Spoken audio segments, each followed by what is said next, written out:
دوستو، آج میں آپ کو ایک بوڑھی خاتون کا انٹرویو سنانے لگی ہوں جنہوں نے اپنے شوہر کے ساتھ 50 سال کا عرصہ پرسکون طریقے سے ہنسی خوشی گزارا۔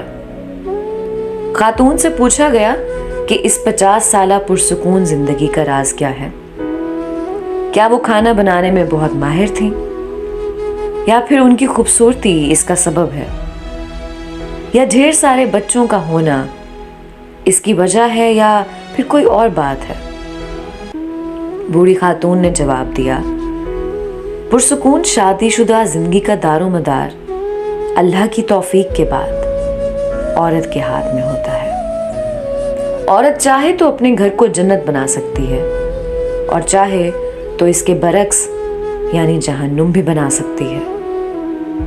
اس سلسلے میں مال و دولت کا نام مت لیجئے، بہت ساری مالدار عورتیں جن کی زندگی اجیرن بنی ہوئی ہے، شوہر ان سے بھاگا بھاگا رہتا ہے۔ خوشحال شادی شدہ زندگی کا سبب اولاد بھی نہیں ہے۔ بہت ساری عورتیں ہیں جن کے 6 7 بچے ہیں، پھر بھی وہ شوہر کی محبت سے محروم ہیں، بلکہ طلاق تک نوبت آ جاتی ہے۔ بہت ساری خواتین اعلیٰ سے اعلیٰ ترین کھانا پکانے میں ماہر ہوتی ہیں، دن بھر نئے سے نیا کھانا بنا رہی ہوتی ہیں، لیکن پھر بھی انہیں ہر روز شوہر کی بدسلوکی کی شکایت رہتی ہے۔ انٹرویو لینے والی خاتون صحافی کو بہت حیرت ہوئی۔ اس نے پوچھا، پھر آپ کی اس خوشحال زندگی کا راز کیا ہے؟ بوڑھی خاتون نے جواب دیا، جب میرا شوہر انتہائی غصے میں ہوتا ہے نا تو میں خاموشی کا سہارا لیتی ہوں، لیکن اس خاموشی میں بھی احترام شامل ہوتا ہے۔ میں افسوس کے ساتھ سر جھکا لیتی ہوں۔ ایسے موقع پر بعض خواتین خاموش تو ہو جاتی ہیں، لیکن اس میں تمسخر کا عنصر شامل ہوتا ہے۔ اس سے بچنا چاہیے، سمجھدار آدمی اسے فوراً بھانپ لیتا ہے۔ ماما نگار خاتون نے پوچھا، ایسے موقع پر آپ کمرے سے کیوں نہیں نکل جاتی؟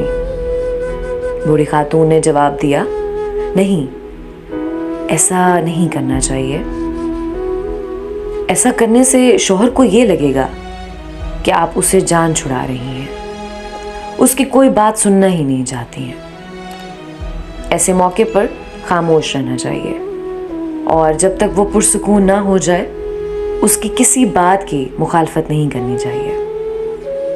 جب شوہر کسی حد تک پرسکون ہو جاتا ہے تو میں کہتی ہوں، پوری ہو گئی آپ کی بات، پھر میں کمرے سے چلی جاتی ہوں، کیونکہ میرا شوہر بول بول کر تھک چکا ہوتا ہے اور چیخنے چلانے کے بعد اب اسے تھوڑے آرام کی ضرورت ہوتی ہے۔ میں کمرے سے نکل جاتی ہوں اور اپنے معمول کے کاموں میں مصروف ہو جاتی ہوں بس۔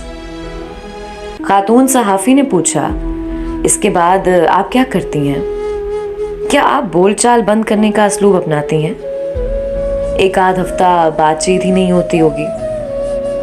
بوڑھی خاتون نے جواب دیا، نہیں تو، اس بری عادت سے ہمیشہ بچنا چاہیے، یہ دھاری ہتھیار ہوتا ہے۔ جب آپ ایک ہفتے تک شوہر سے بات چیت نہیں کریں گی نا تو ایسے وقت میں جب اس کو آپ کے ساتھ مصالحت کی ضرورت ہوتی ہے تو وہ اس کیفیت کا نا عادی ہو جائے گا، اور پھر یہ چیز بڑھتے بڑھتے خطرناک قسم کی نفرت کی شکل اختیار کر لے گی۔ صحافی نے پوچھا، پھر آپ کیا کرتی ہیں؟ بوڑھی خاتون بولی، میں 2-3 گھنٹے بعد شوہر کے پاس ایک گلاس جوس یا پھر ایک کپ کافی لے کر جاتی ہوں اور پھر محبت بھرے انداز میں کہتی ہوں، پی لیجئے۔ حقیقت میں شوہر کو اس کی ضرورت ہوتی ہے۔ پھر اس سے نارمل انداز میں باتیں کرنے لگتی ہوں۔ وہ پوچھتا ہے، کیا میں اس سے ناراض ہوں؟ میں کہتی ہوں، نہیں تو۔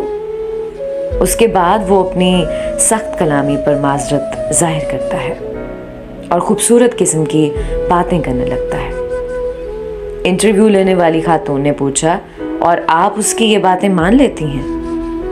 بوڑھی خاتون بولی، بالکل، میں کوئی اناڑی تھوڑی ہوں، مجھے اپنے آپ پر بھروسہ ہے۔ کیا آپ چاہتی ہیں کہ میرا شوہر جب غصے میں ہو تو میں اس کی ہر بات کا یقین کر لوں، اور جب وہ پرسکون ہو تو اس کی کوئی بات نہ مانوں؟ خاتون صحافی نے پوچھا۔ اور آپ کی عزت نفس یعنی سیلف ریسپیکٹ؟ بوڑھی خاتون بولی، پہلی بات تو یہ کہ میری عزت نفس اسی وقت ہے جب میرا شوہر مجھ سے راضی ہو اور ہماری شادی شدہ زندگی پرسکون ہو۔ دوسری بات یہ کہ شوہر بیوی کے درمیان عزت نفس کی کوئی چیز نہیں ہوتی۔ جب بیوی اور شوہر ایک دوسرے کے لباس ہیں تو پھر کیسی عزت نفس؟